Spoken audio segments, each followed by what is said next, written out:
With more data centers set to pop up in Maryland, that means more transmission lines will be necessary to connect them to the grid. But the Maryland office of the People's Counsel is sounding the alarm, saying it's going to cost residents more.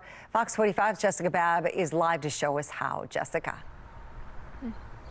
Right now, PJM, the regional grid operator, has another round of transmission lines currently on the table, but they could cause your energy bills to go up even more, which is why the Office of the People's Counsel is calling their request unreasonable. As data centers pop up in Northern Virginia, more transmission lines will be going up. So these are another round of massive transmission investments. Line after line. And when it comes to covering that cost, David Lapp with the Maryland Office of the People's Counsel says ratepayers will have to put up their own cold, hard cash. Results of this would be unlawful because they would result in unjust and unreasonable rates for Maryland customers. As the demand for energy increases, PJM, the regional grid operator, works to manage it. They have a $6 billion plan to continue expanding and upgrading transmission lines.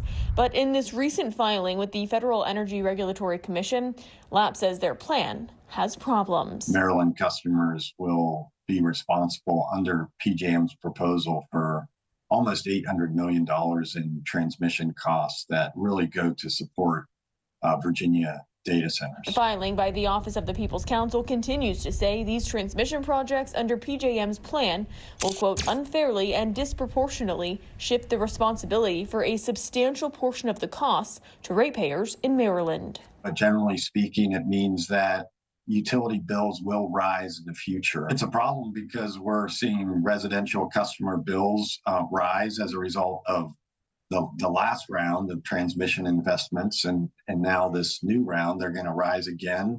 We certainly expect that this could happen again in future years. In a statement, PJM says Maryland, similar to many other states, needs energy infrastructure, especially since the state is importing about 40% of its energy just to meet its needs. A spokesperson says a major driver of this particular set of projects, along with growing demand from data centers, is the retirement of generators in Maryland. We will see congestion benefits. But earlier this year, in an interview with a PJM executive, they said new infrastructure is needed in the state to maintain a reliable grid. Just because the data centers are outside of the jurisdiction doesn't necessarily mean that customers within the jurisdiction aren't benefiting.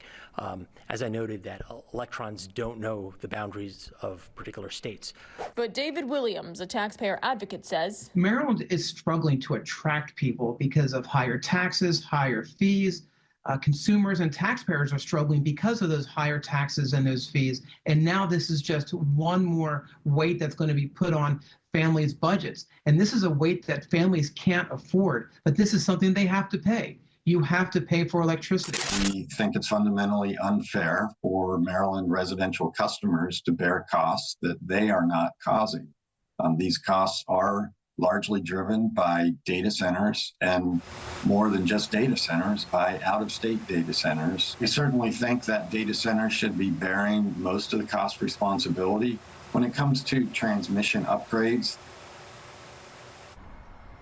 Lapp says he expects FERC to make a decision on PJM's request either sometime this spring or in the summer, and we'll let you know when that happens. Live in Baltimore, Jessica Babb, Fox 45 News.